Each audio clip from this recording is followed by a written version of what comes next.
Robert Greenman and the Mermaid by Anjeli Sachdeva. In Portsmouth, Maine, there lived a fisherman named Robert Greenman. He was the latest in a long line of fishermen, 35 years old, quiet and ruggedly built, just as his father had been. He had a pretty wife, Carol, a nurse he'd met at Portsmouth General Hospital when a cut on his arm threatened to turn gangrenous. Sometimes when they lay in bed at night, she liked to run her fingers along the scar that cut had made. They had been married a year, and so far had no children, though certainly not for lack of trying, she liked to say sometimes, with a little laugh like wind chimes. Robert was, above all else, a sensible and sober man, and he adored Carol, as only such a man could, with a love built on a list of reasons and proofs of her goodness. She was a charming woman, cheerful and intelligent, with strawberry blonde hair that she kept cut short just below her ears. For work, she wore sneakers and scrubs, but at home she favored dresses that showed her shoulders, and shoes with low heels which made a particular clicking noise that had become in her husband's mind the signature sound of a woman. Now Carol was standing on the end of Portsmouth dock in her bright blue wool coat, waving at Robert as his ship headed out to sea. He didn't wave back. He never did. But he knew that she didn't mind and wanted to wave anyway. He was on board the Ushuaia, a cod fishing ship that headed up toward Newfoundland. The captain, known in Portsmouth simply as Thomas, because his name was considered unpronounceable, was an Argentine who had moved to Maine when he was a young man. Robert had worked for him before and liked him. The trip would last 5 weeks, if it took that long to fill the hold, and it probably would. Over the past several years, fishing around northern Maine had dwindled, the result of overfishing in previous decades, so that every season the captains had to push their crews out farther just to make a profit. Robert had spent most of the year since his marriage at home with Carol, working on odd jobs in town to supplement the money she made from nursing, but lately he had been going out to sea again. He knew most of the crew on this trip. They had been fishing as long as he had, if not longer. The only person he did not know was Mark Leslie, a man who was new to town, from the look of him, to fishing as well. Mark was pale, with limp blonde hair, and brown eyes that seemed too large for his face, like a child's eyes. He was 30 years old, but acted much younger. As the ship moved out into the bay, leaving Portsmouth, Mark leaned against the rail and stared down into the water, then turned and grinned at the other men on deck, as though the mere sight of the ocean were something delightful. The first night at sea was clear and warm. The fishermen sat on the deck, talking and smoking. Mark pointed out the constellations, not just Orion and the Big Dipper, and the ones they all knew, but others as well, the strange Greek names sliding easily off his tongue. When he finally stopped talking, there was an awkward silence until the captain told a joke, and Jim Barner, the cook, and friend of Robert's from high school, started laughing his high, shrill laugh that made him sound like a teenage girl. The other men began laughing and telling jokes as well. Robert chuckled and nodded along, but he was watching Mark, who sat across from him on the other side of this circle of men. There was a thin line on a fishing ship between men who were useless and those whose incompetence was dangerous to their shipmates, and it was still unclear where Mark would fall. Their target fishing ground was 5 days northward, a swath of ocean around the 55th parallel, just outside the bounds of Canadian fishing laws. As they traveled, they worked, rechecking the nets, making sure the ice machine in the hold was in working order to preserve the fish they would catch. On the 5th day, an hour before sunset, the captain looked up from the sonar and said there were fish around. He sent Robert and Mark to pay out the nets, and the mortars of the net drums glowed as they slowly unwound 20 miles of woven monofilament line that would float through the water like a spider's web, reaching hungrily for the passing fish. They would let it drift with the tides and haul it in the following morning, and see what their fortune was for the ship. By the time they finished with the nets, the rest of the men were asleep. Robert felt his way through the dim bunk room, and heard Mark stumble in behind them. They both got into their bunks, but as soon as Robert lay down, he could tell this was one of those nights when the insomnia that sometimes came over him at sea would be at work. He stayed in bed for an hour anyway, listening to the other men's breathing as they sank into heavy sleep, then donned his boots and jacket and went up on deck. The moon had come out, and the waves were black, edged with foam and shivering streaks of light. Robert leaned against the rail, eyes drifting aimlessly over the waves, getting lost in their pattern. Then he saw the mermaid. At first, he thought she was a large fish breaching the surface. He only saw her tail, silver and glittering in the faint light from the moon, as it slid beneath the waves. But even the sight of the tail created a nervous sensation in the pit of his stomach. She surfaced again, and the nervousness hardened into a knot. Her skin was pearly white, and gave off the kind of glow he'd seen in certain jellyfish. She was perhaps 40 feet from the ship, and she floated at the surface of the water with her tail submerged, facing away from him. A line of silver scales, identical to those on her tail, marked her spine and disappeared into her hair. She slipped in and out of the water, her tail propelling her quickly, gracefully, its movement delicate. She seemed to be looking for something, turning her head side to side, and every time she turned, he hoped to catch a glimpse of her face. But he never saw more than a thin crescent of her profile. As he watched her, an ache filled his bones. The light from her skin made everything around her dull. The moon-capped waves, the stars, even the black water lost their gloss. Eventually, she dove underneath the waves and didn't reappear. Robert watched for her until the sun came up, and when the other men shuffled onto the deck, yawning, he joined them. They pulled in the nets, and Robert scanned the deck, afraid that he would spot a pair of white arms among the lines, but he saw only fish.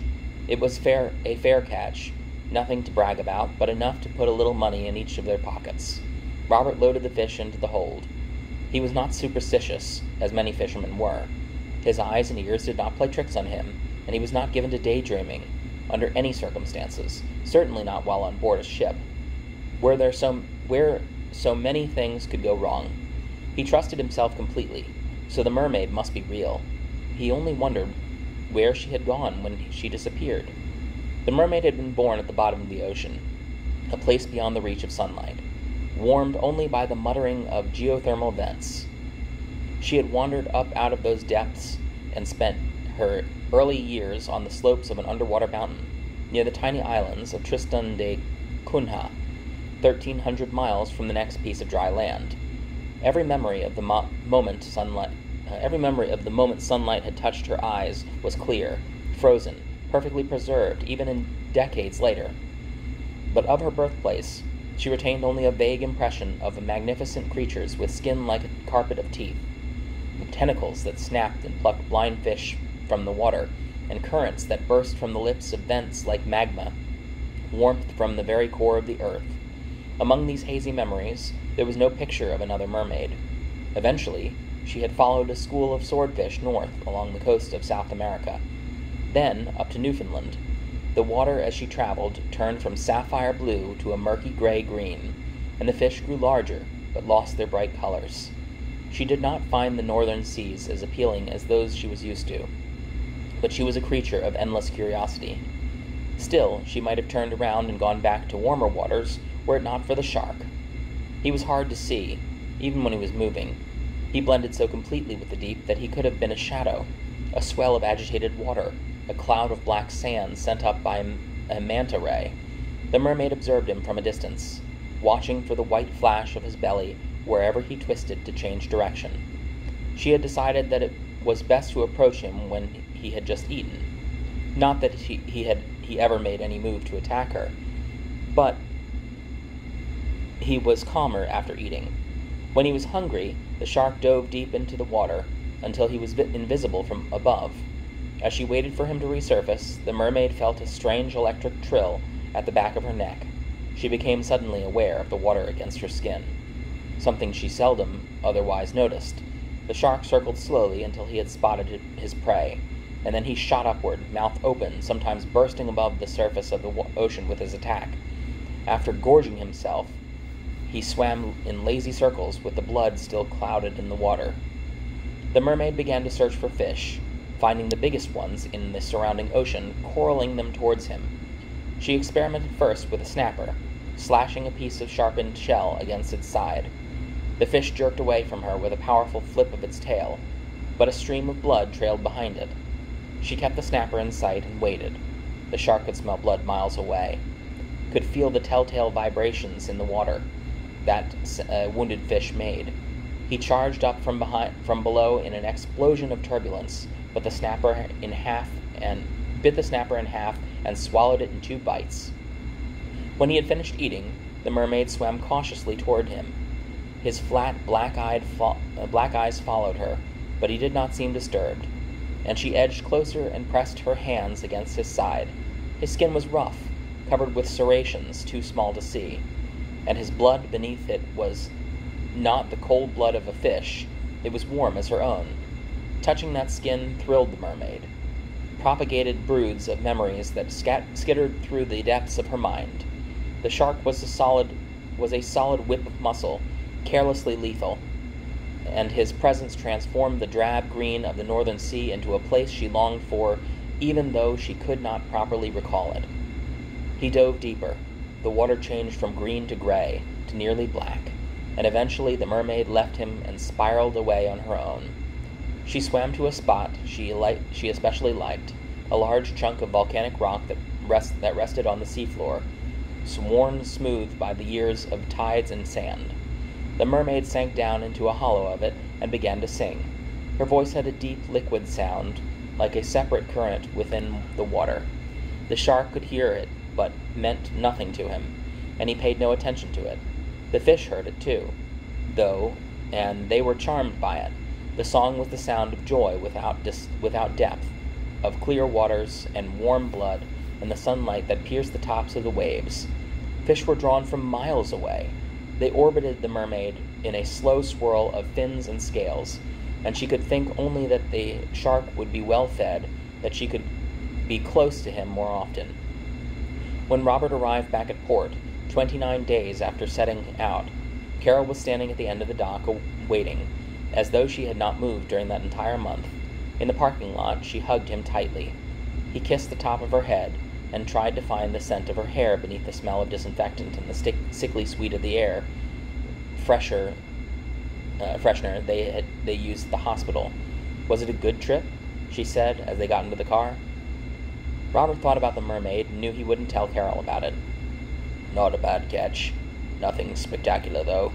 It won't be much money," he said. "Did you miss me?"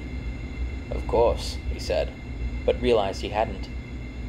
Usually, like all the fishermen, Robert enjoyed being back on land after a long trip, but now he felt restless. Sometimes he found himself in the middle of one of Carol's stories about the hospital, ignoring her words and thinking that her voice had a shrill edge to it. He wondered why he had not noticed before. He began looking for projects to keep himself busy, cleaning out the attic and the basement, repairing the tool shed. He did not know how to doubt himself, which would have been the easiest thing to do, and so was forced to live his life as though steady at work and watertight roof and loving wife were still just as important as they had been before he had seen the mermaid. Every night Robert went to the Lock and Dock, the local fisherman's bar. It was a place he usually avoided, telling Carol that he'd seen more than enough of his friends during their time at sea. Now he went, and the talk was always about the same thing. No one was catching. Men on land drank all night, running up tabs they couldn't pay, and fights were frequent. Some of these men had been to sea every month for a year without ever being home for more than just a few days at a time, trying desperately to find the cash that would give them money for their car payments, their mortgages, for the debts they had accumulated back when the fish were plentiful, and it wasn't uncommon to burn through $1,000 of pay within 12 hours of returning to land. Robert realized that the crew of the Ushuaia hadn't fared too badly with their mediocre catch. Most trips weren't even making back their expenses. He often saw Mark Leslie at the bar, sitting alone in a corner booth. One night, against his better judgment, Robert joined him. Mark was reading a book, which he politely put down when Robert approached. They made small talk for a few minutes until Mark said, "So will you be going on our next trip?" Will you? Said Robert, surprised. They'd hit a train of small storms on the way back to Portsmouth, and Mark spent most of the return trip throwing up over the side of the boat. Mark nodded. Tomas said he'd take me on as an apprentice if he was willing to work without pay for a few trips. He and my grandfather were friends back when Tomas was just starting out, and I've always loved the sea. Robert looked down at his beer so as not to frown directly at Mark. Taking on a man with no experience, whether he was free labor or not, was irresponsible. Mark had a romantic vision of the sea, which was nothing like the understanding of men who earned their living by it. During the last journey, Mark had made a fool of himself and the other men by asking ridiculous questions. What was the best time of year to watch the sunset? What did native legends say about this part of the sea? Were there any endangered species in the area? They did not know the answers, although they had been fishing Portsmouth Bay since they were teenagers. These things did not matter to them, and they were sure did not really matter to Mark. Robert gulped the rest of his beer and said his goodbyes. The next afternoon, when Robert came back from the hardware store, Carol said that Tomas had called, and he was planning to head for Newfoundland again in 2 weeks, and he had asked if Robert would ship out with him. Robert nodded and let out a slow sigh that he believed belied the nervous quivering in his stomach. Carol, still wearing her scrubs, sat down beside him on the couch. You just got here, she said. I'll be back soon, maybe with some real money this time. I could just work an extra shift or two. We're doing all right. Robert put one hand against the back of her neck. He wanted to see the mermaid again, and he did not. He rubbed the ends of Carol's hair between his fingers. It won't be long, he said. There were high winds the day the Ushuaia left Portsmouth, but when last it reached the spot that had provided its meager bounty the last time, the ocean was smooth and glassy. For a week Robert spent his evenings watching for the mermaid, while other men drank and played cards, but did not see her. Finally, one night, when everyone was asleep, he stole up onto the deck and unlashed the lifeboat that was tied to the edge of the ship. Climbing inside, he lowered it into the water with the ropes and pulleys that were attached to it for that purpose. He took the oars from the side of the boat and began to row until he was about 500 feet from the ship. With every pull of the oars, he felt increasingly uneasy. The waves were larger than they had looked from the Ushuaia, pitching the rowboat on their backs, and the sound and smell of them was inescapable. For all his years at sea, he had spent precious little time near the water, and there was good reason for it. The ocean here went down for a mile more. If they were to move knots further eastward, they would be over the edge of the continental shelf, and the water would reach down forever into the bottomless trenches of blackness. He tried to put it out of his mind as he brought the oars and looked out over the edge of the boat. He thought about calling out, but realized it would be useless. If the mermaid were on the surface and near enough to hear him, he would see her, with that glowing skin, as if she wouldn't hear him through the waves. He dragged his fingers slowly through the water, imagining for a moment that he could feel the plankton in it, all the thousands of invisible creatures that float on the surface of the sea. Then he saw faint white glow beneath the waves, several feet away, coming closer, and he pulled his hand back as though it had been burnt, and held it up against his chest. She rose to the surface and hooked her long, pale fingers over the edge of the boat. Now that the mermaid was close enough to touch, Robert still could not say if she was beautiful. She had large, wide-set eyes, dark green in color. Her lashless eyelids were translucent. He would have said that her hair was tangled, except that it did not look as though it should be otherwise. He felt that combing it would be like trying to comb a person's limbs. Each indigo strand was as thick as a pencil, and she had the moist look of an anemone. All her veins were clearly visible beneath her skin. Her breasts were small, and he realized that this would be necessary, that her whole body should be streamlined for moving through the ocean. She had a wide mouth, with lips the color of seawater. He could not see, through the tangle of hair, whether she had ears. Her nose was thin, and her fingers were webbed with the same tissue that made up her eyelids, flesh that looked delicate, but which must, he decided, be incredibly strong. He reached out slowly and touched her arm. She flinched, but did not move away. Her skin was cool and moist. Robert felt as though the tips of her fingers where he touched her were dissolving. He stripped off his clothes and lowered himself into the water. The chill cut through his skin instantly. He hadn't actually been in the ocean in years. Although he was used to being drenched in spray or rain while he was on the ship, he was a strong swimmer. He had been swimming since he was 5 years old, but the cold was debilitating, forcing him to let go of the edge of the lifeboat. He reached for the mermaid.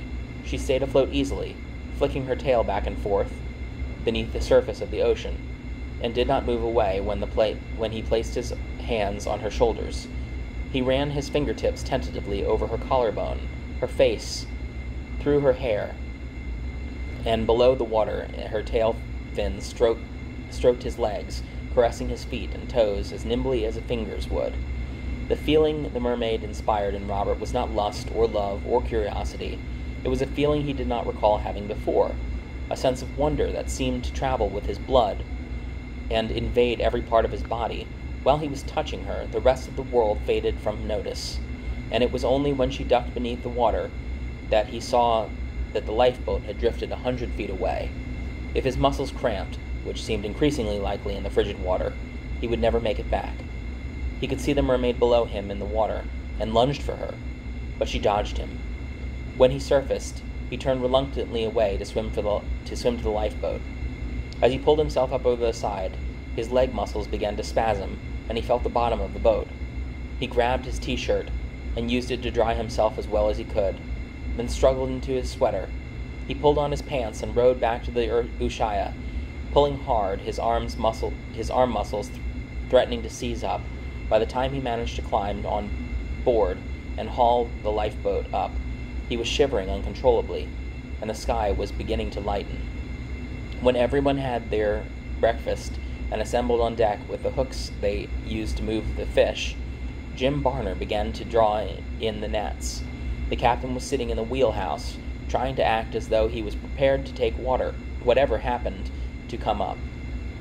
The net rose foot by foot, and Jim closed his eyes and listened to the sound of the motors and whispered something under his breath. A moment later, the first fish came into view. There were more than Robert had seen in years. The net was heavy with them, the monofilament lines fairly creaking. The men all stood blinking for a moment, then grinned at one another. Jim whooped like a cowboy and moved swiftly to the controls that would bring the fish on board. The crew spent the rest of the day putting fish into the hold and cleaning the deck. In addition to cod, they had caught a few tuna, some snapper. Those that were still alive thrashed around the deck, trying to make their way back into the water, their slick scales turning dull in the sun. There was dolphin, too, and Mark Leslie was distraught when he saw it, dropping his hook, running over to it, and throwing his arms around the animal as though it were his sister.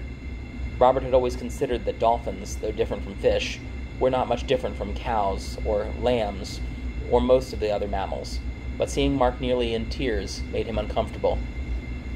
"Just look at it," Mark said. "It's practically human. Look at the eyes." He struggled with the dolphin until Robert came to help him, and they heaved the animal, all 300 pounds of it, back over the rail into the water. Mark stood and watched it swim away with a look somewhere between awe and grief. Robert had the feeling that Mark would have called a goodbye to it if he hadn't known the other men would ridicule him for it. That night, Jim Barner cooked a feast in the galley, grilling the frozen steaks they'd brought with them and setting Mark to work mashing potatoes, while everyone else got a head start on the drinking. Robert sat among them, trying to look pleased with himself, but he could feel the emptiness of his smile.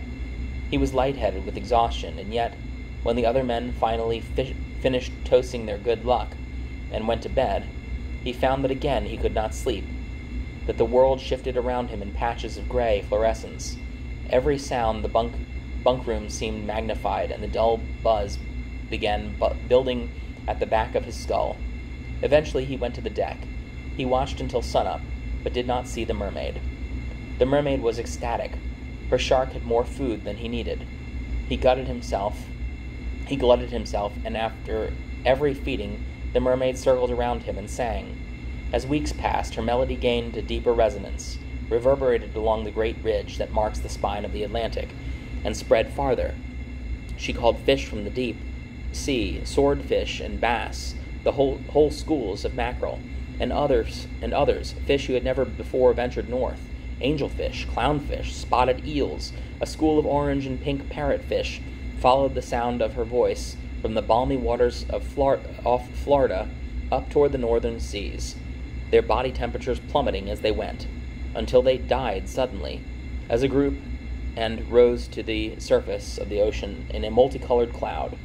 The fish that followed the mermaid's song ignored migratory patterns and potential prey, and the baited lines of the trawling boats. They thought of nothing but moving north toward her. On the Oshaya, the catches were good every day, ridiculously good, so good that the fishermen began to feel uncomfortable about it. This kind of abundance hadn't been seen since most of them were children, if ever. The nets threatened to break with the weight of the fish. One day, Robert walked to the bow and found the captain staring down into the water. "I can see them," Tomas said. "I swear I can." Robert looked as though, and through the glow of the sun on the waves, he thought he too saw shifting layers of movement just below the surface, as though the ocean were so full of fish it was preparing to overflow. It took them 2 weeks to fill the hold, and in that time Robert slept a total of 50 hours. For the most part, everyone else was too busy hauling fish and getting drunk to notice, but he thought Mark Leslie looked at him strangely sometimes. As they passed in the hall between the galley and bunks, Robert saw the mermaid every night. He had found an old wetsuit in the storage room and now lowered himself with a rope that dropped from the prow of the ship straight into the water. The suit gave him an extra layer of protection, but his arms and his legs, below the knees, were still exposed, and going to the ocean inevitably left him drained, weak, shivering. Still, he wanted to be as close to the mermaid as he could.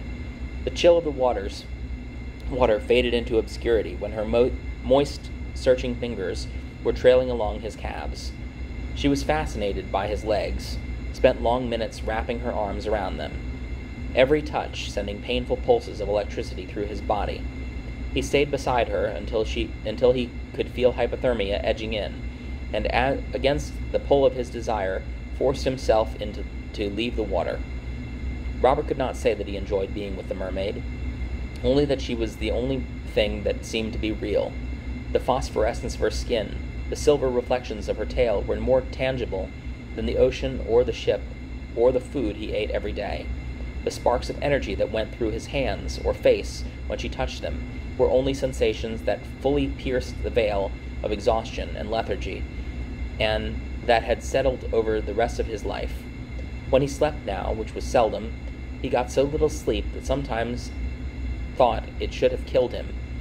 He dreamed of nothing but blue-green light, growing dimmer as the nights passed.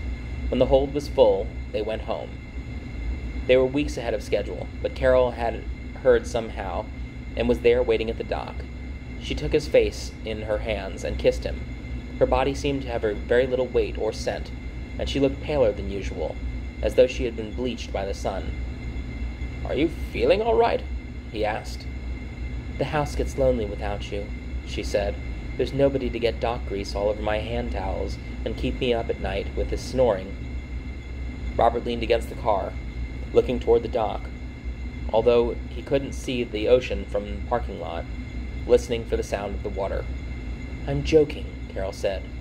"What?" "I'm glad you're back."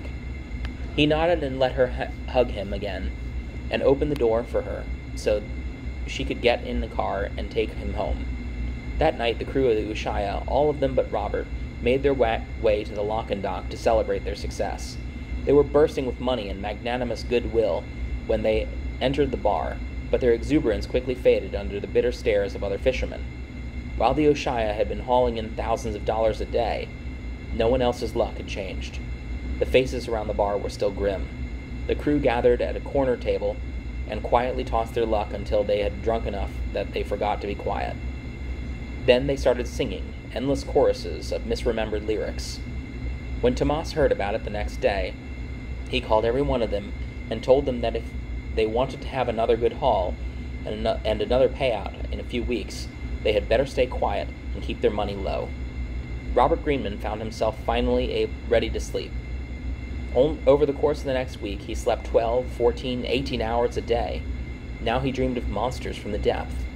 Jagged teeth and wide-open jaws, suction cups as big as tires adhering to his chest and back. He moved through ranges of underwater mountains, covered in waving seaweed, a place both terrifying and alluring, when the shadows of large fish passed over him. When he was awake, the world was drab. The buzz of insomnia in the back of his head had relented, but Carol's voice took its place, so that she always seemed to be speaking to him from far away. He found that if he concentrated, everything she said made sense, that her voice was the same pleasant, soothing voice she had always had, but it was an effort to perceive her this way. And when he didn't bother, she seemed strange, her movements awkward, her features too sharp, her eyes small and dim. All he could think about was getting back to sea. But Carol did her best to divert him. She began planning trips for them on her days off to the movies, to new restaurants they had to drive 3 towns over to get to. She invited friends he hadn't seen in years over for dinner. And when he dragged himself from his bed at noon, the house was already filled with the scent of sautéed onions or chopped herbs, smells that he had found cloying. One Sunday morning, Robert woke to find Carol shaking him gently as pale sunlight poured over her shoulders, leaving her face in shadow and making him squint. "Get up, we're going shopping," she said. "Go without me." "I need your opinion." "We don't need anything anyway." "You bring home more money than we know what to do with," she said. "What's the point in making all the money if we can't spend it? Get up." He dressed, drank a glass of water for breakfast, and slumped against the window in the car as Carol drove. He wanted nothing more than to go back to sleep, but there was such a crispness about Carol's actions, the way she wrapped her fingers around the steering wheel and held her head, that he didn't seem to brook any disagreement. He reminded him of how she acted when he was her patient, firm and capable, radiating assurance. When they reached the mall, Carol walked up and down between rows of overstuffed leather sofas that reminded Robert of great, overfed cows, not the kind of thing Carol would buy at all, and he wondered why she was even looking at them.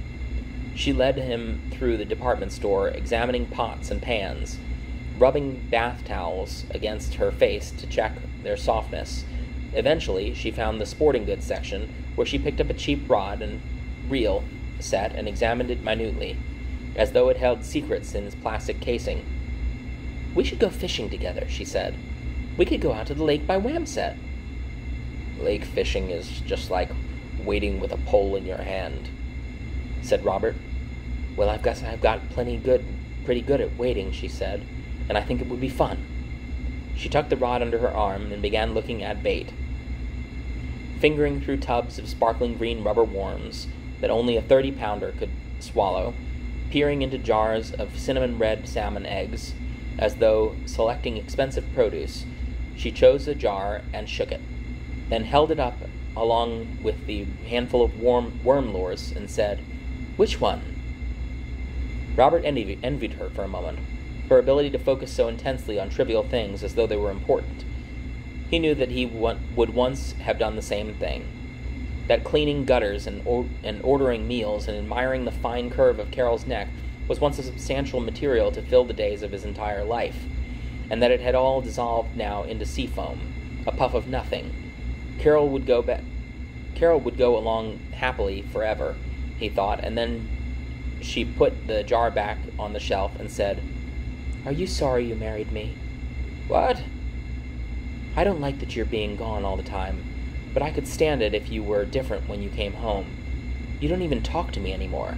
"I'm talking to you right now." "Don't play dumb, Robert," she said, her voice rising. "We're in a store," he said. "Don't yell." "Who cares? Do we know these people? I'm worried about you." "I'm fine," he said, but he knew it wasn't true. Many things had been wrong lately. He had trouble concentrating, and his bedsheets seemed to scratch his skin when he pulled them up at night. The people passed in the street all looked as though they had contracted a disease. They were slow, squint-eyed, and their skin the color of dishwater. "Then why are you acting this way?" she said. "Maybe I haven't been feeling quite well." "Well, why don't you say so?" she said, crying now and wiping her face with the back of her hand. "You can't just walk around sick all the time, and you're scaring me. I want you to talk to one of the doctors at the hospital." A doctor wouldn't be able to do anything, he thought. A doctor wouldn't even begin to understand. "All right," he said.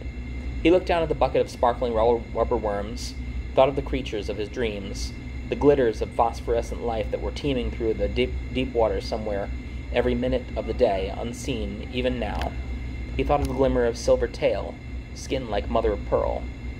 "Promise?" said Carol. He squeezed his eyes shut. What had he promised? When he opened them again, Carol was staring at him.